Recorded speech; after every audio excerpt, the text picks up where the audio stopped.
This is Amber. And this is Lisa. Okay, well, today is our 47th episode. This is actually part 3 of the research we're doing into the Phantom Killer of... Is it 46? Yeah, I guess it is. You're right. I think maybe 46. Yeah, today's 46. Today's 46. This is our 46th episode of this very structured, very formal podcast called Unexplained Arkansas. So, for those of you that are new to the podcast, we do have a Patreon that you can join, and there's all kinds of fun extras with the Patreon. We talk to our Patreon members a lot. We have a book club. They get extra content. Yeah, they get extra content for sure. We have a sister podcast called Scary Heifers that we do a couple of times a month where we talk about our favorite scary movies. And the next one we have on, the next one that we have that we're going to do is Children of the Corn. Okay, and we just did, which one did we just do? Oh, Friday the 13th. Man, we are getting old and forgetful, aren't we? I know, we are. Well, okay, so our new members that we're going to, be like, shout outs to, because you get a shout out if you join our Patreon nation. That's what I would call it. So it's Cameron. Thank you, Cameron, for joining us on Patreon, and Jennifer. So thank you, Cameron. Thank you. Yes, definitely. I know, and thank you. If people want to join the Patreon, the easiest thing to do is go to our website. And also on the website, you could get t-shirts. So unexplainedarkansas.squarespace.com is our website. We didn't know that the last time, so that was fun. So I did look it up. So yay. So go. Cool. Okay, so also just on the news front, since you brought it up, we were interviewed for another podcast in Arkansas called Monstrous. We were interviewed Sunday. I'm not sure the release date of that episode, but we will be on a different podcast coming up. So yay, you can listen to us on Monstrous, and we will put the link to that as soon as we get it on our Facebook and on our Patreon. And Instagram, probably. And Instagram. I forget about Instagram. Poor little Instagram. I know. We'll try. Yeah. We'll try harder, Instagram. Kisses. Yes. Okay. So, like I said, this is a special series dedicated to the unsolved case in Texarkana in 1946. This was a case that turned the town upside down for a very long time. And still, if you Google the case, if you look it up on YouTube, you will find a treasure trove of videos and, kind of quasi theories and motives. I mean, people are actively still trying to solve this case, but it boils down to one man, I think, that is the kind of the voice of what happened, and that's James Presley, whose uncle actually worked on the case. And Presley published a book in 2014 that is, to me, it's the quintessential fact book of this case. And if you're interested in it, don't just go by what you see on the internet. His book tells you everything that's out there. He's put together in this. There's not a whole lot of new information in the last 10 years. So his 2014 book still is pretty accurate. Now, there are FBI files that have been released, and you can look at those on your own if you want to do at-home super sleuthing. Yes. On the Facebook. Yes. And, Lisa and I look at cases and case file things all the time. And, it's very interesting to go through the steps that police and detectives do when they are investigating a crime. And I know you have read even more than I have as far as case files and things. And there's just something about it that, that I find very, very appealing and interesting as far as true. Yeah, especially, I hate to say, I don't want to down newspaper articles, but a lot of the time, if you're doing research, that's it's not the best or accurate information, unfortunately. So actually getting to dive into a case or reading a book like you're doing with this, that's when you get the nitty gritty details. Yes. So, and I will tell you this, that, between the hundreds of pages of FBI files in the archive that are available and this book, you can get a pretty clear picture of everything almost. I mean, of course, there are some things we'll never know, but a whole lot of it is right there. And James Presley does a great job in putting a lot of these facts together. And he even said that he was appalled at the news. This is what he's told Texas Monthly. He said he was appalled at the news that he saw, like, on the internet regarding the facts of the case. And so he set out to write an authoritative work on the subject. He's actually a historian. He has a PhD from the University of Texas at Austin, and he's a researcher, a former reporter. He was a reporter in that area, and he used microfilm, cassette tapes, courthouse records, all the things Lisa and I love. He used them and compiled them into this book. So, I don't think there's any question that this is about as good as it gets. Especially something that happened so long ago, before we had a lot of the technological advances and video things and stuff that we have now. So this is about as good as it gets. I would love to meet him someday. I'd love to talk to him because he was very immersed in this. So, okay. So where did we leave off last time? We did talk about the first 3 attacks, correct? Yes. Mm-hmm. Yes. Okay. And so, if you have not listened to the part 2, I say go back and listen to that. Yeah. First. And that is episode 44. Yes, 44. But I will give you just a very quick rundown. There was a total of 8 victims, 5 of which died. 2 of the surviving victims characterized the assailant of these attacks as wearing a feed sack or a pillowcase with eye slits. He would usually find his victims in or on lovers' lanes. And Lisa, define lovers' lanes. I mean, I don't know. I think that typically, I heard that actually. I was watching Homicide LA. It's on Netflix, by the way. And so they said that these 2 people evidently drove up to a lover's lane, and it's just kind of like a dark road that tends to be kind of above the city where you can kind of look out, like maybe a lookout lover's lane type. This is the basis for one of the most famous American urban legends, the hook on the car door story.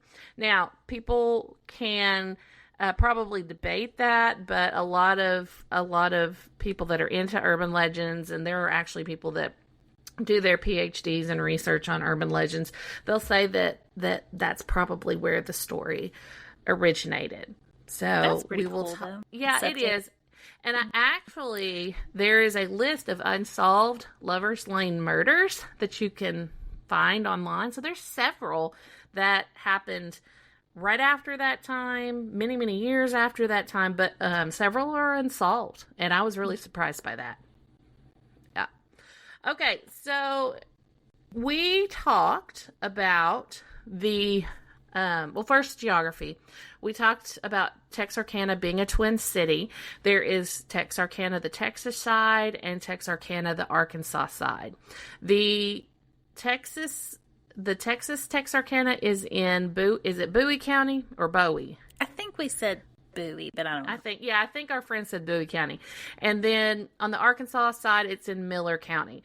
A lot of the law enforcement footwork was done by Texas Rangers, as well as Texas State Police, Arkansas State Police, the Texarkana Police. I mean, it was like an all hands on deck type moment, because they literally had a killer running around and they had no idea who it was, where he would strike next. And so that puts the town in an immense state of fear. And I can surely believe it. Yeah. I mean, it's one thing to have, one incident happen, but to have 3 in a row, all in the same town, I mean, that's just... all within a smallish time frame. Yeah. Even in today's time, that would terrify everyone. Oh, yeah. I mean, I'm very... One of those events in Searcy would be terrorizing, much less 3. So exactly. I mean, or even Conway or somewhere bigger. Yeah. Just the thought of something like that happening and not knowing. So the press came up with the name the Moonlight Murders. And I thought that was interesting because a lot of the time the press does come up with the name. And, I meant to look up other instances where the press named the killers or those whatever.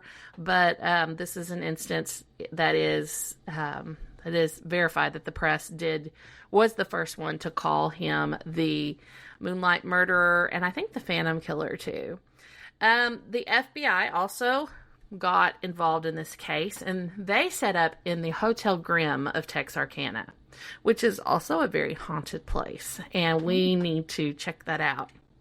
It's on the list. Yes. Like I said, Texas Rangers were on this. Manuel Gonzalez was the head of this specific case. And just a couple other things that we've talked about before. The Zodiac Killer has similarities to this case. And, as we talked about, the Zodiac's usual pattern was to target Caucasian teenage couples and strike when they were in secluded areas and, kill them by either shooting them or stabbing them with a knife. So the Zodiac could have taken notes from this killer. I mean, I guess it's possible. I think so. This would have been a nationally, known story, I would think, wasn't it? I mean, they made the movie. This was nationally known, and they would run updates on the Texarkana murders all the time on the wire, and so it would turn up in all the major newspapers in New York, Chicago. If you go and you do a search, you'll see this story everywhere. I mean, it made national news. So I mean, technically speaking, anybody could find Zodiac out. Being in California, definitely could have. Yeah, when was the Zodiac? It was in murders? the 60s. In the 60s, yeah. Mm-hmm. Okay, so I found out a lot of interesting details, not only about this particular case, but how detectives work on serial crimes, themselves, how they work on serial murders and things like that.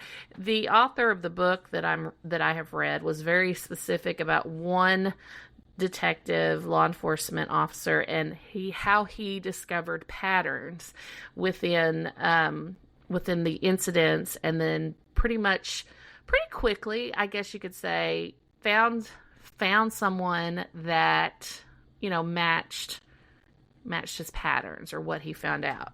Now let me go ahead and go right here. Okay, so you can see photographs of the crime scenes, maps, descriptions, all kinds of things in this book. So it is kind of a hard read in that respect because, I will tell you that there's a lot of hard things in that. But if you're a true crime fan, you've probably seen that stuff before, right? Yeah. Mm-hmm. Yes. So, okay, let's see here. We talked also about... Okay, so we talked about Jimmy Hollis and Mary Jean Larry's attack, and we went into pretty big detail on what happened with them. And fortunately, Jimmy and Mary Jean made it.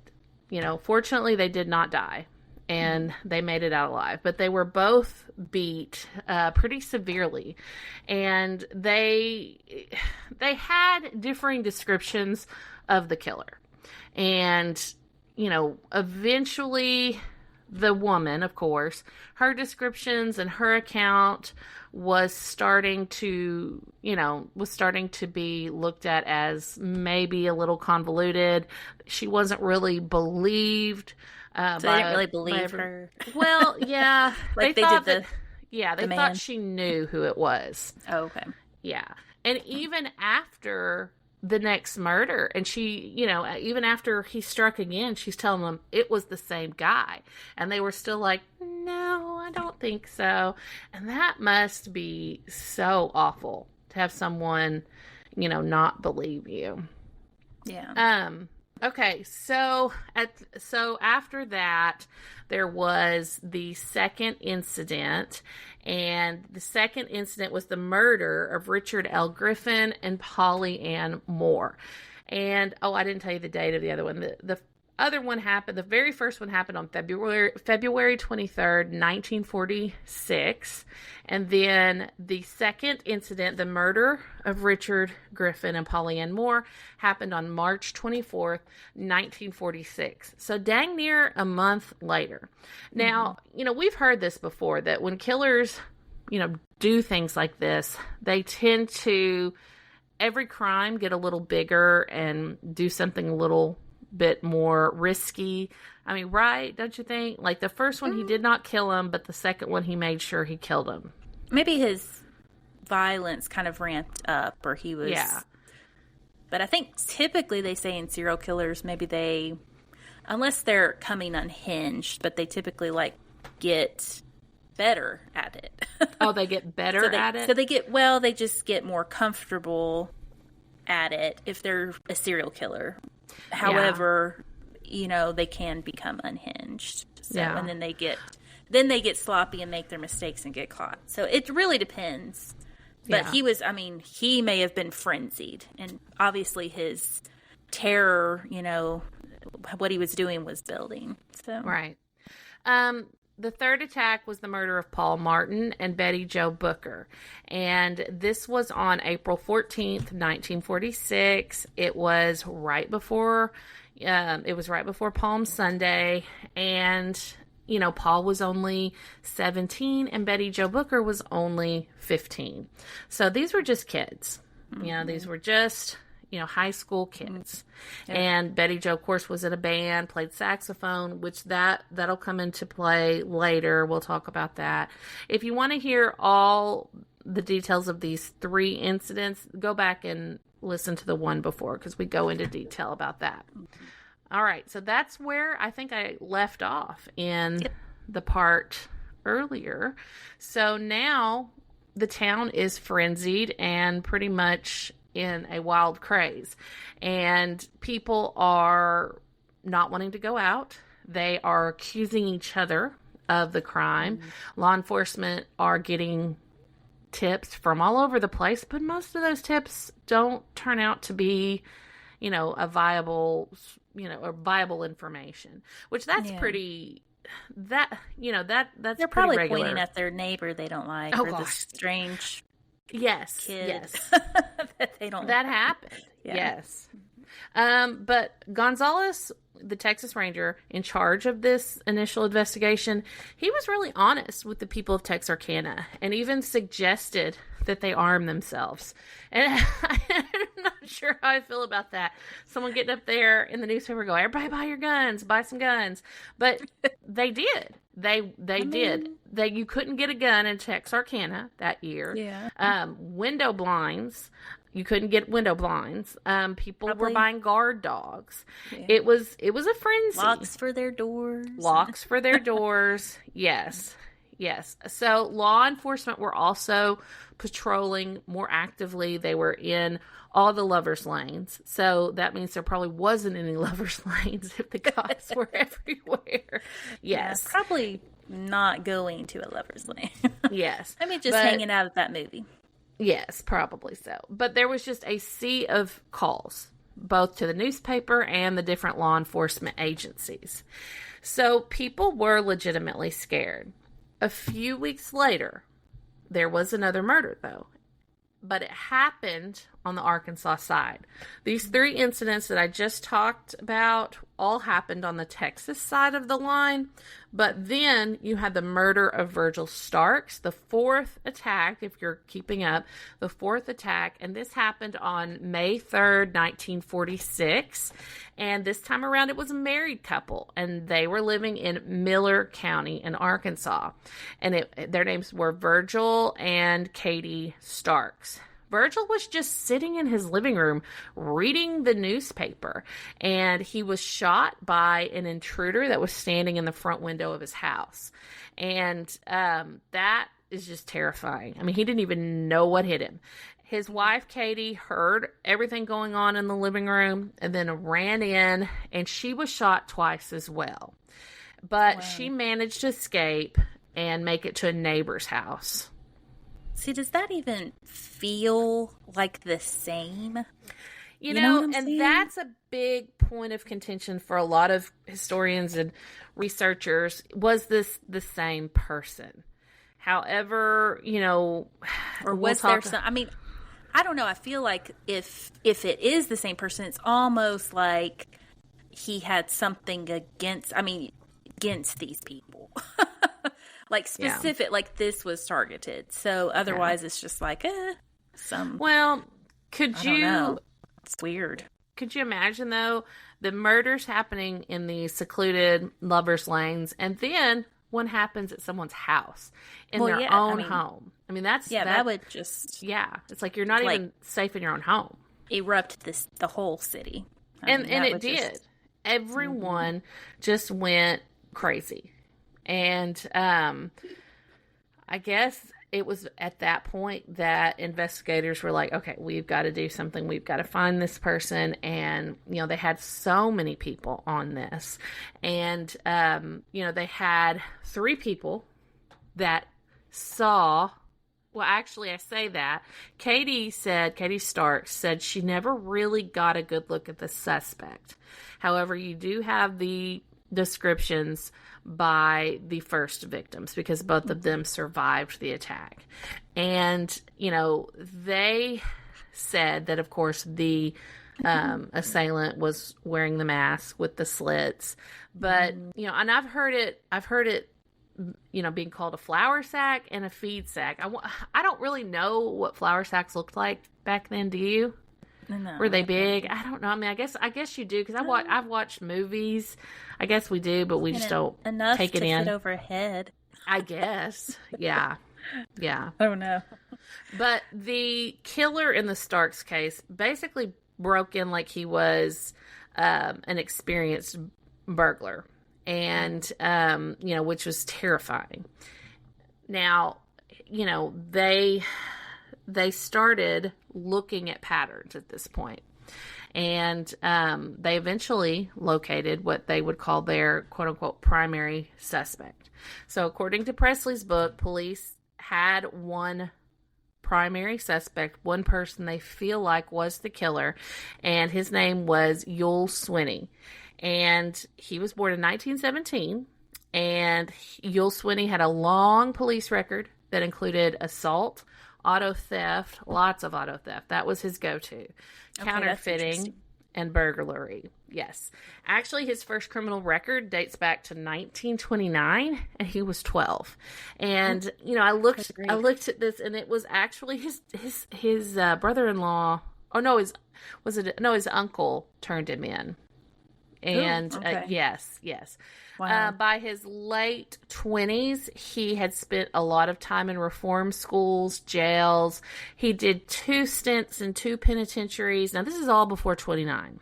Wow. According to Presley, the first time he went to... the first record he had, he was turned in by, it was his brother. He was turned in by his brother for stealing candy because his brother didn't, you know, he wanted to do the right thing. That's even worse than an uncle that's a brother. Well, not bad. I mean, good for the brother, but he turned him in for stealing candy from a local store. Yeah. Yeah. So after that, it kind of laid the groundwork for his teens and 20s, which were filled with crime, mostly burglary and counterfeiting. But basically, by the time 1945 rolled around, he was completing a federal prison sentence. So that was a lot. That was a lot. So I guess from the age of 12 to 29 is what we're talking about here. Lots of stints in reform schools, prisons, jails. But he was a very lucky dude. He always tended to get out or squirm through it or whatever it was. He tended to get out of it. or get paroled early. And this was the case because he was actually granted a conditional pardon in December of 1945 and was assigned a parole officer out of Shreveport. So guess what? That puts him... Yep, right that puts him right there. Exactly. Time frame. Now, the Arkansas law enforcement official that Presley probably talks about the most in his book is Max Tackett. And he is the one that put together these patterns and everything that he saw happening in Texarkana. He first noticed that before each murder, there were reports of a car being stolen, or right after a murder, okay? So the cars are stolen, then they're abandoned. Swinney was eventually accused of stealing a 1941 red 5-passenger coupe, and he was also accused of stealing a Plymouth sedan on March 24th, 1946, between 7 and 9 p.m. The car was parked in front of the Michael Mager Hospital in Texarkana, Arkansas. This happened to be the night after the deaths of Richard Griffin and Polly Ann Moore. So that's what's interesting. That is interesting. So this one happened after. This was, something that finally law enforcement thought they could hang their hat on. They're like, okay, this is elite. It was also suggested that because the victim of the next murder, Booker, may have recognized the car because she knew the owners of the car that had gotten stolen. They think that may have been why, Booker was picked up and how the murders even started in the first place, because she recognized the car because it was stolen from a friend of her family. Yeah. So very interesting stuff. Yes. So it's just crazy to think that these murders would start on auto theft. That's just crazy. That's my thing too. I mean, most people that are, I'm not talking about armchair criminologists. I'm talking about like historians, people that are criminologists. They tend to believe that it was this guy, even though he was never convicted. I do have to say this. This is all alleged stuff, right? Mm-hmm. And there are other theories, which we will talk about in the next episode. But this is the guy, this is kind of the go-to guy that most people feel like may have been responsible, again, allegedly, for these crimes. Okay, so I will tell you this. His family did not do him any favors. They kept giving the police evidence, and they kept turning things in. They were good. His family did not do him any favors, except for a sister or two. One family member handed over a pair of waterlogged boots that allegedly belonged to Swinney, but there was no clear print matches available due to the condition of the boots, because it was kind of like he had ran through a stream maybe, or, somehow the boots were waterlogged. They had been soaked in liquid long enough that they were distorted, and so was the tracks in the mud they found by Stark's place anyway, so they just couldn't get a clear footprint match. But like I said, the boots were handed over by a family member.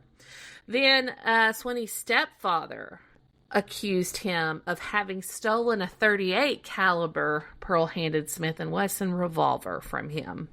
Swinney later said that, he stole it, but he pawned it. That was his... So a .38 was used in the... A .32 was used in the crimes, yes. Okay. All right, but probably the biggest piece of evidence was that Swinney's own sister found a shirt with the last name Stark on it in Swinney's possessions that he had left at her house, and her husband turned it into the police. Swinney was one of, I think, 5 kids, so he had lots of siblings, and so it talks about, him going back and, visiting siblings and relying on them for money and food and hiding out. We'll get to later, all that stuff. But this time he left a shirt that said Starks, and it was turned into the police. Now, Swinney was taken in for questioning about 5 months later, and according to the record of Swinney's statement to law enforcement, he said he had an alibi for the February 23rd, 23rd murders. He kept referring to February 23rd and February 22nd interchangeably, like it was the same day. And so it's very, difficult to kind of read a statement because he's just kind of back and forth. And February 23rd, no, it's February 22nd, blah, blah, blah. Anyway, at some point, February 23rd was the night before the attack on Hollis and Larry. So he said he had went to a nightclub with his girlfriend, Peggy Stevens, and a friend named Jess. He then proceeded to get in a fight with Peggy, slapped her in the face, and the bouncer of the club got involved. I don't know if they were kicked out or what. Well, they ended up going to the Stockman Hotel, and this was the three of them, Jess, Peggy, and Ewell. And they, I guess, got another fight at the Stockman Hotel. And apparently Jess took Peggy's side and they left. And they left Ewell there by himself. And he says that he then walked back to the apartment. Now, the interesting thing is, it's on record in this book, it's on record that no one corroborated his statement. So that's very interesting. Yeah. And clearly he was a violent person. Clearly, yes. But if it were true, Tackett's theory was that Swinney got really mad after the Stockman Hotel incident, and that may have fueled his temper, and it may have been a catalyst for the Hollis-Larry attack, which again was the first attack. In fact, that attack, it says, took place in Peggy's neighborhood. Peggy's parents' neighborhood. Coincidence? I don't know. I don't believe in coincidence. Yes, me neither. Okay, so during the weekend of the March murders, which again were Griffin and Moore, Swinney claimed he was with, guess who? Peggy. Yes. Peggy. He said he abandoned a truck he had just stolen, and the two of them stayed in a motel. The next night, they stayed in a tourist cabin. He said that it was during this night that he spent some time alone, on foot, walking around, but then he joined Peggy again at 11 p.m. He said the next morning he got up, spent more time with Peggy, and then later stole a 41 Plymouth near a church downtown. He was a busy guy, apparently. Yeah.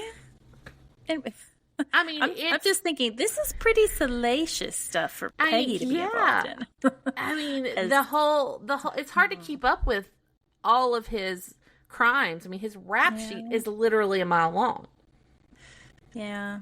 It's just a shame he was out, period. And we'll get to that, too. Especially if he is a person. Yeah, we'll get to that, too. So Swinney claimed also to be with Peggy on the night of the Martin and Booker murders.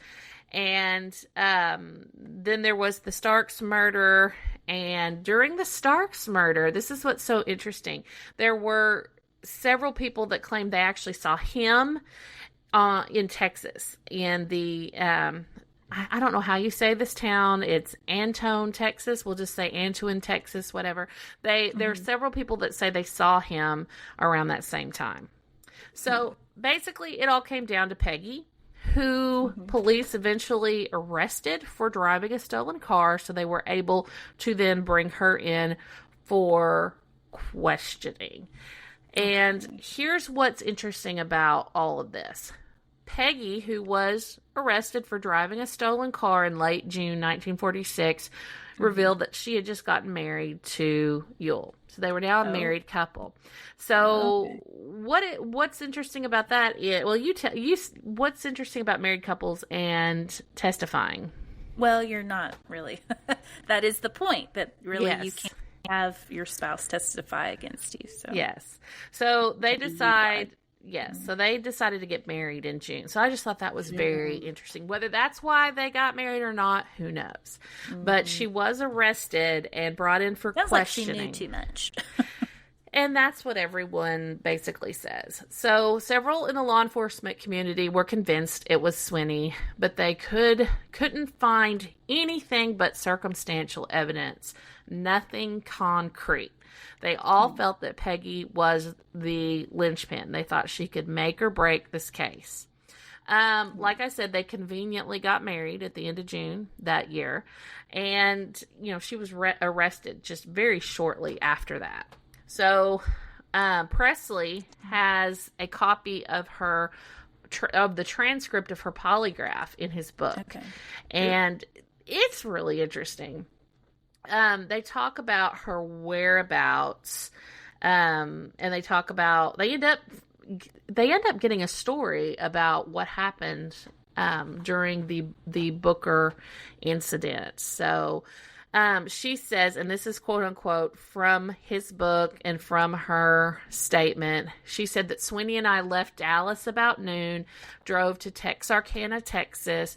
We were driving a Plymouth sedan, probably stolen. That was me. That was not her. That was me saying that. Yeah. I think it was a 1941 model.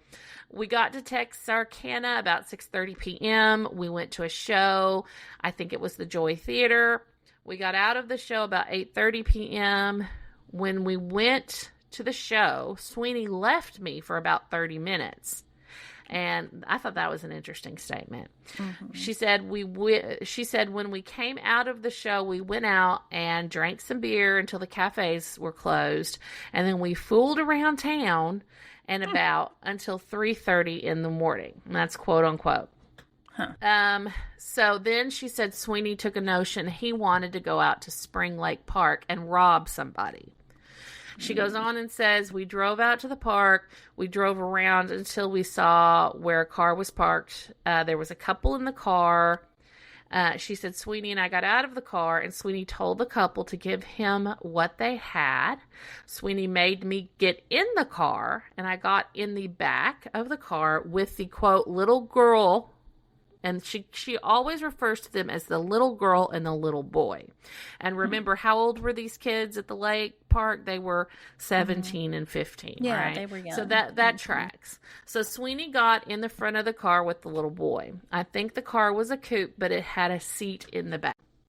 I got in the car and I moved the saxophone case off the seat so that both the little girl and I could sit down back there.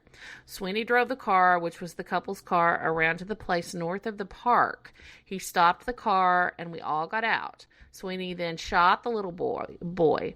He took the billfold out of the little boy's pocket. I think he took it out of his left hip pocket. He took some money out of the billfold and put the billfold back in the little boy's right hip pocket. We got back in the car, Swinney and the little girl and I. We drove down the road and turned around, and we got back to where the little boy was shot.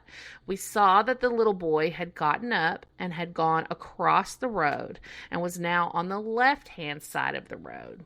And Swinney got out and shot the little boy 2 more times. Now, do you remember from the last part where we talked about how he had obviously moved across the road? Yes. So that is a detail that probably only the killer or somebody involved would know. Yeah. So, I'm like perplexed why this wasn't like enough. Exactly. Yeah. Then we drove up on by the park and stopped the car, and he made me stay in the car, and he and the little girl got out and walked down the road in front of the car. I don't know how long they were gone, but it seemed like about 30 minutes. They came back in our car, and Swinney got out and took the saxophone from the couple's car and put it in our car. So then let's see. I lost my place. So we then drove around and passed where the little boy was shot and drove down to Summerhill Road and then on to Morris Lane. He stopped the car there and made me get out of the car.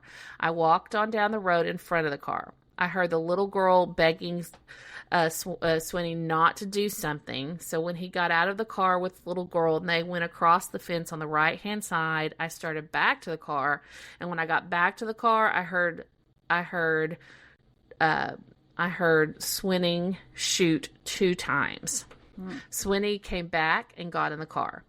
I got in the car. We drove away and turned around and drove back through Morris Lane, and Swinney stopped the car and threw away the saxophone case. He got out of the car and threw the saxophone case on the right-hand side of the road. He threw it over a fence. So this is what she said happened to. So she told this to police? Yes. I think there were some bushes there. Swinney took the saxophone because he was going to pawn it, but then he decided it was too hot. I mean, just the fact, I guess that she would have known that from news reports about a saxophone, but still, that is a whole lot of detail. And a lot of detail. And just saying such, it's admission of, her being there, a guilt, and then a witness. So I'm perplexed. I'm perplexed too. I told you, this guy was like butter. He just slipped. And you just wait. You're going to be completely perplexed after I tell you this part. That's crazy. So Peggy said in her statement that Swinney told her that if she ever said anything about it, he would kill her. And she did sign this statement. And it was looked at, actually, again in 2013 by statement analysis person named Mark McClish. He reviewed Peggy's entire statement. And while a lot of people do poke some holes in the story and call it probably partially the truth, you know what I mean? He notes that nothing happens in a vacuum, and there are always other things going on besides the incident. So this might be what was true to her, because she probably saw all these other things going on. Her truth. Her truth, yes. He saw her remarks, such as she moved the saxophone for her and the little girl to sit down, as being true. She also said, "I'm not telling you anything else," instead of "that's what I remember," which led them to think there was more to the story. Yeah. According to Presley, McClish noted that she used the number 3 a lot, and that the number 3 is a liar's number. And I didn't know this. Okay, I didn't either. When deceptive people have to come up with a number, they often choose the number 3. And yeah, it should be noted that when a person is unsure of a number, they usually guess 3. Okay. Yeah. That's not my go-to number, but that's funny. So yes. He also said that deceptive people will sometimes switch to the present tense, and her verb tenses were past tense. So he thought that she was probably telling the truth. Or telling her truth. Yes, telling her truth. Exactly. Basically, at this point, police had 2 statements signed by Peggy, and she basically said, yeah, Swinney was the killer. She would not talk about anything related to the Stark murder, which happened on the Arkansas side. Now, what is interesting, and I'm just kind of, this is just for me reading, but Arkansas had. Do you know what the death penalty was in Arkansas at the time? Mm-mm. The electric chair. Oh, I was about to say. Oh, I didn't. Yeah. Oh, I didn't know. So anyway, on the Arkansas side, I think I misread that question. Yes, Virgil was on the Arkansas side, right? Okay. And the death penalty was electric chair back then on the Arkansas side, but not on the Texas side. What was theirs? I'm not. So they still sure. Hanging people? I have no idea, but it wasn't the electric chair, and that's enough to scare anybody. Apparently, now so that might have been. Was it like a shooting squad? I don't know what it was. We'll have to look. But it was the electric chair in Arkansas in 1946. So according to Presley and the other sources that I read, because law enforcement did not have a solid case when it came to Swinney, they could not arrest him. While Peggy's statement was, of course, very important, it was deemed unreliable. And then there was the fact that Peggy refused to testify against Swinney, which that was the biggest thing. She would not testify against her husband, who was not her husband at the time, but she would not. She would not testify against him. So because she would not testify against him, because she was such an unreliable witness, just the whole 9 yards, they were kind of stuck. So they wanted him off the street, but they and this was in the book, the people, the law enforcement people wanted him off the street, but they couldn't tie him to this murder. So they looked at the possibility of getting him off the street in another way, kind of similar to the way they got Al Capone off the street. Yeah. You know, he was never convicted of those murders. What was he convicted of? Oh, yeah. Tax evasion, tax fraud stuff. Yes. Racketeering, so, RICO laws. all that stuff. Because they could not pin him to the actual murders. Right. Yeah. So at this time, Texas had something called the Habitual Criminal Act. And that is where if someone is a habitual criminal, they can be tried and put in for life or whatever. And to law enforcement at the time, Sweeney really fit that bill. He was a good candidate for that process. And felt like he was a murderer. Yes. If they couldn't get him for the murders, they were going to get him for all these car thefts because because, you know, he had done that over habitually. Yes. Believing, though, that getting Sweeney off the streets could potentially cause the murders to cease, that's why they kept going with this Habitual Criminal Act thing. So that's exactly what happened in 1947. He was put away, but he was hacked about that. He was so mad about that. Yeah. He did not have a very good time in prison either. I was reading details about that. And, you know, he had escaped, you know, before. You know, he had escaped law enforcement before. I don't remember if it was from the penitentiary or from a jailhouse, but he had escaped before. So he was not a model prisoner at all. During his time in prison in 1970, he filed for writ of habeas corpus for unlawful detention.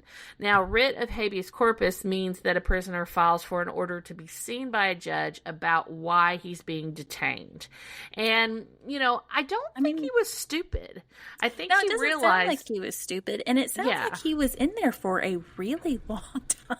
He was. Wow. This was 1947 to 1970. So that he was in there for like, how many years is that? 23 years? 23 years. Yeah. So, you know, he knew that he was being detained because of the murders primarily. And he thought that if he brought that information in front of the judge, they would let him out. And eventually, that's exactly what happened. I'm telling you, this is just exhausting with him. I mean, he was like, I'm telling you, criminologists need to study this dude. Because this is what you call a career criminal, habitual offender. Holy crap. Yes. You know what he said, though? The reason he said he needed to get out was because he was not fairly represented in 1947, even though he said he wanted to represent himself. So, big duh on that. I'm sorry. That's just funny. Represent himself. That's never a good idea, but okay. That's never a good idea. Ask Ted Bundy. No, I'm just kidding. He didn't stay out long, though. He continued his criminal lifestyle, and he spent more time in the prison system. And in fact, he was in there again by 1975. And ironically, they placed him in a Texarkana institution, which was such a bad idea. It was such a terrible idea. I'm sorry, whoever decided that. Because by a month into it, on May 8th, he escaped. Yes. So he got out sometime in 73, right? And then was back. He was back by 75 for something else. But when did he break out? May of 75. Oh my goodness. Yes. So Sweeney had escaped several times before during his criminal life, like I said, but now he had escaped from a Texarkana prison where thousands of people, whether it's true or not, but they believe he was allegedly the Phantom Killer. So let that sink in for a minute. Right? That's scary. It is. It is very scary. It's just absolutely crazy. And this is how he got away. He was working at the institution's dairy farm. And I guess he was milking a cow or something, and a guard wasn't watching, and he slipped out and snuck away. And then He kicked rocks. He hit the highway. He started hitchhiking. I mean, my God, this sounds like a movie. He was hitchhiking. He made it to his sister. Yeah, something. He made it to his sister's house and tried to persuade her to help him. She ended up dropping him in the woods with $20. I don't know. I mean, but so then this sister helped him. I was about to say his other family would have been like, no, we're driving you back. Yes. Oh, so, the FBI, of course, put out an all-points bulletin, and this is what it said. Swinney had been confined at Texas Department of Corrections, Huntsville, Texas, from February 15th, 1947, until October 16th, 1973. He had been confined under the Habitual Criminal Act. Swinney is believed responsible for 7 murders at Texarkana, Texas in 1945 through 1946. However, he was never convicted. Swinney is described as a white male American, date of birth February 9th, 1917, Arkansas, 6 foot, 195 pounds, brown hair, blue eyes, wears eyeglasses. He has a tattoo of 2 inches, a heart with a skull on left forearms with the word mom. Oh, please. Oh, bless his mom's heart. Also on the left forearm, scar on right knee, both parents deceased. Swinney divorced in 1946. So apparently they didn't stay married long. And he does not have children. A minute. Yeah, exactly. But he also had another tattoo that said revenge. Oh, goodness. Yes. And he was 58 around doing this when he escaped. Wow. Yeah. One minute he was milking a cow, the next minute he was hitting the highway trying to escape. Yes. I picture him like Robert De Niro in like Cape Fear. Like, I don't know. I mean, I guess that would be revenge. I guess, yeah. Creepy. Yeah, I guess that's a good mental image of that. But it scared everybody to death. You know, I mean, here was this guy that a lot of people thought was a psycho killer, and he was out and nobody knew where he was. Just running around. Yeah. Law enforcement, though, eventually caught up to him, and they found him in the Grand Prairie, Texas area. And he gives them his quote-unquote account of where he was during his time off from jail.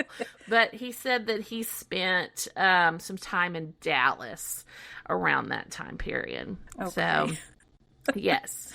Okay. Yes. I bet he did. Yes. So Swinney is an interesting character, and I could probably do a whole podcast just on his crazy criminal lifestyle that is recorded. I mean, not just the things that he's being accused of having done, right? That he's accused of having done. Yeah, it sounds like the police felt so confident they were putting it out there in their bulletin. Yeah. Yeah. So, but they said in the bulletin that he had murdered 7, but there's only 5 recorded victims. So I'm wondering about that. That's interesting. Maybe there's more that they had on him that, you know. I mean, yeah. I mean, they're just throwing it all out there. But yeah, they said that he was. They said Swinney is believed responsible for 7 murders in Texarkana. Mm-hmm. Interesting. The Stark ones were the ones that got, like, the man got killed in his house. Yeah. Correct. Yeah. I mean, that's still just so. But this, I mean, if it really is this Swinney person, I mean, I guess it makes sense because he was pretty erratic. I mean, he definitely wasn't, you know, doing these things very concisely, very, you know, skilled or. Right. I mean, it was just like, I don't know. Well, okay, so a former U.S. Marshal who then was like a sheriff in the area, like not necessarily the Bowie, or how do you say that? Bowie County or Miller County, but another sheriff who was a U.S. Marshal told a newspaper reporter at one point that he had heard that Swinney was ready to confess, but then he changed his mind. Of course, that's hearsay. So who knows? I don't know. Now, also, there was a report that at one of his arrests, he came close to admitting his guilt when he blurted out, "Do you think they'll give me the chair for this?" And this is what Presley says in the book. As a psychiatrist had noted, sociopaths exhibit no sign of anxiety except when apprehended, and then they become very anxious. What do you think about that? Do you think that's true? Yeah. I mean, I would think, And then, according to the book, once he realized that law enforcement didn't know that much, he regained his composure. When he realized he was still safe. Yes. And then there's a former Texarkana probation officer named Mark Bledsoe, who has been interested in this case since the 1990s, and he allegedly acquired material that revealed Swinney had boasted about the things he'd done in, I guess, prison. Yeah, and he had interviewed the cellmates of Swinney over the years, and so he boasted about it. So, yeah. According to Bledsoe, who also gave an interview to the Texas Gazette, the Texarkana Gazette in 1996, Bledsoe said that he, being Swinney, gave the cellmates vivid tales of what had gone on. But when the Rangers went to interview him, he would not confess. There were those that had been his cellmates that had the same stories and details that were not in the newspapers. I think he felt like he was bulletproof. No one was going to get him. Yeah, well, that's he's telling a bunch of other, murders and thieves and people that aren't believable. So, well, I mean, if it's 1996 and he still hasn't been pinned down from something that happened in 1947, good Lord! Right? I mean, yeah. This is 80, you said 96. Yeah. And here's also what I feel is so interesting about this case. Yeah. I mean, he is, something else, man. Okay, so there are some accounts, according to the book again, that Swinney's relatives and Peggy's family all think he did it.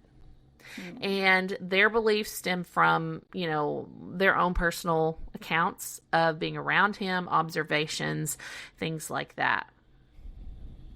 Well, and so, clearly, Peggy knew if, she had her own tales.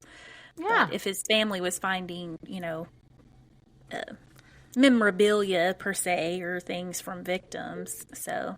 Yes. Yikes. I mean, there's so much physical evidence. There are eyewitnesses like Peggy. There's psychological, evidence. I mean, people have looked at this case. This is why this has been so popular for so long, because so many people are interested in, the truth, finding the truth, whatever the truth is. Mm-hmm. But he's not the only suspect. Yeah. Interesting. He is definitely not the only suspect. Well, I'd like to hear the other suspects, but that's for another day. That's for another day. Yes, we're going to stop there because he is the main dude. So what year did he pass?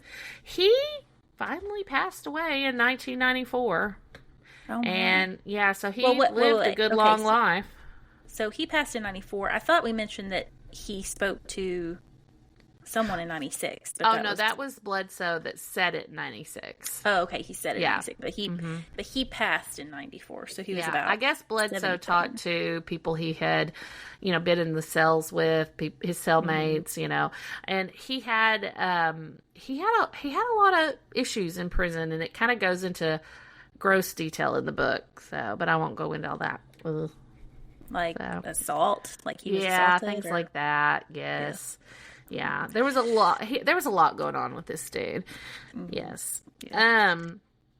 Did he kill anybody in prison or assault anyone himself? There is a point where it does talk about things that he could have perpetrated. But yeah, there's a lot but a lot of it's alleged. There's so many rumors and people just talk and talk and talk, right?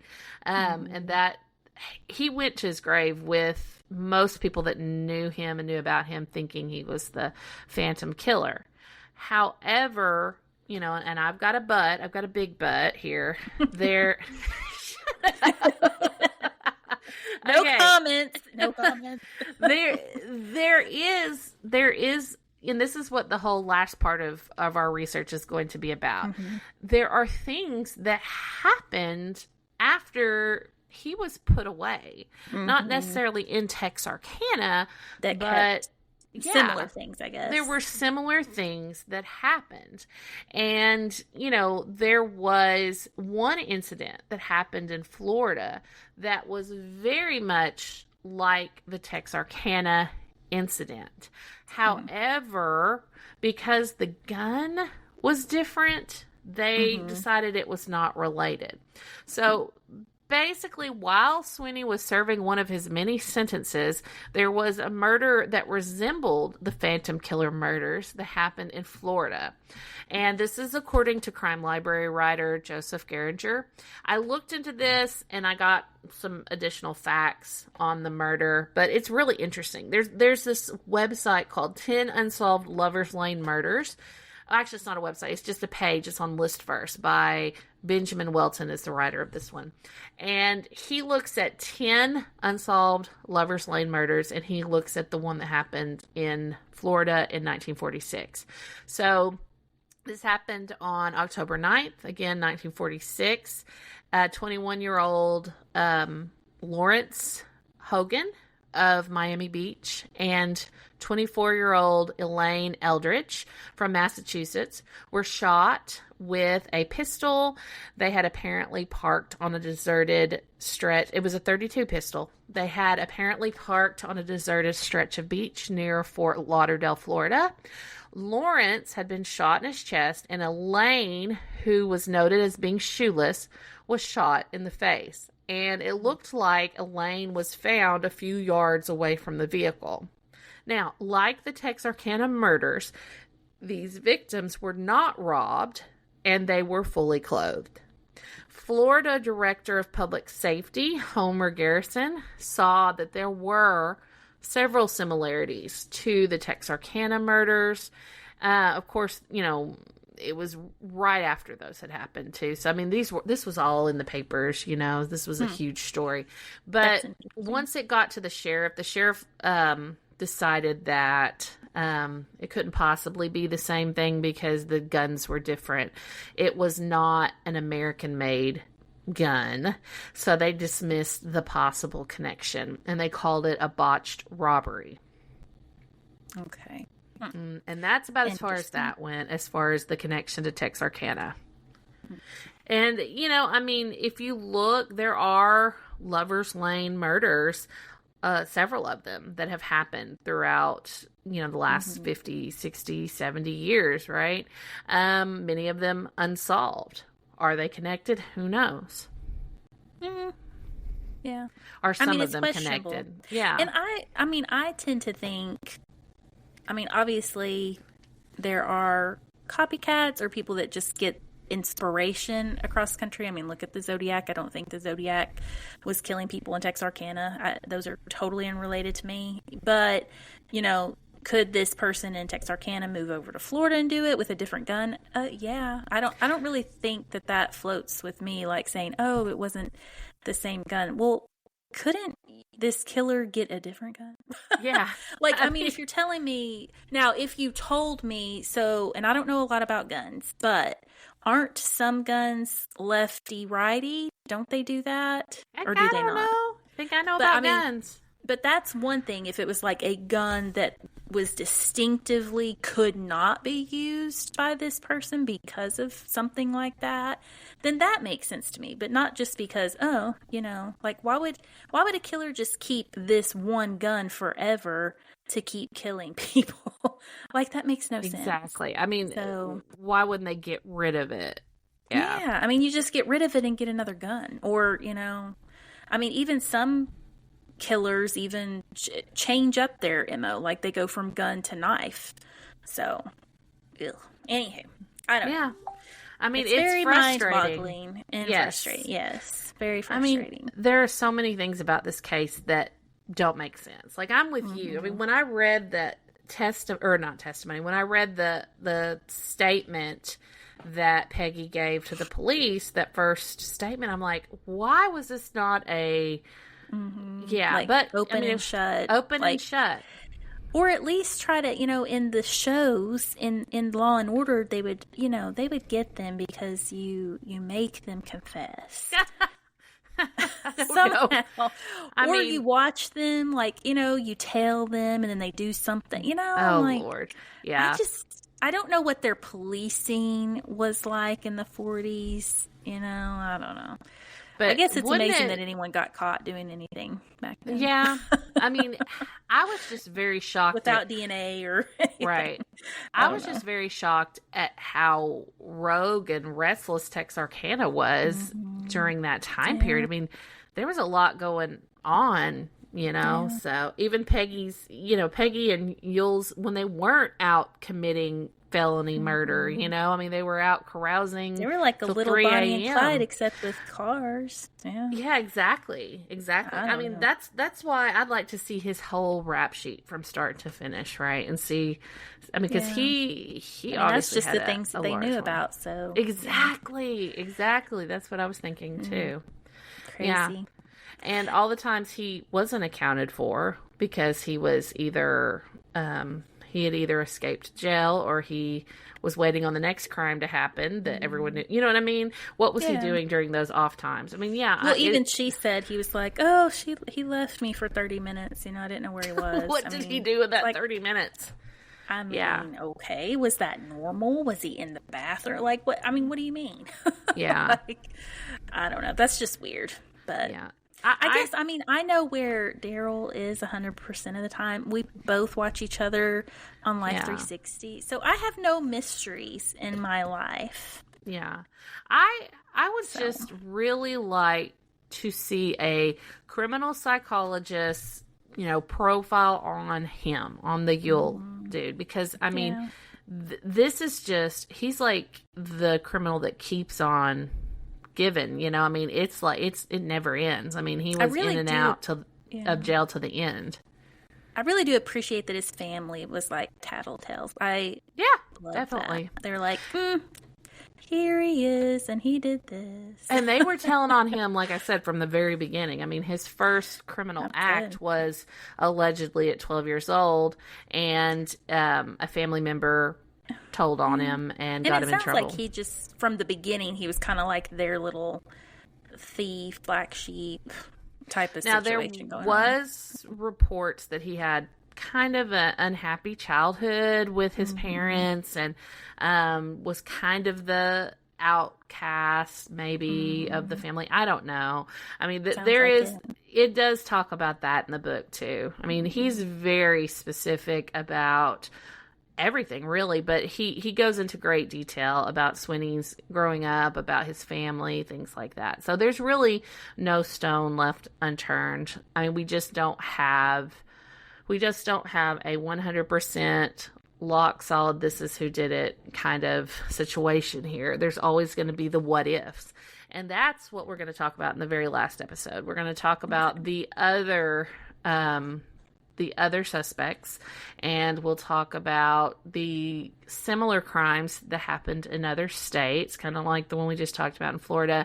And then we'll talk about the movie, and the movie was also made in Texarkana, and it was a huge deal. We this weekend, remember, we met someone who was in the movie. Oh yeah. Yes, he was an extra in the movie.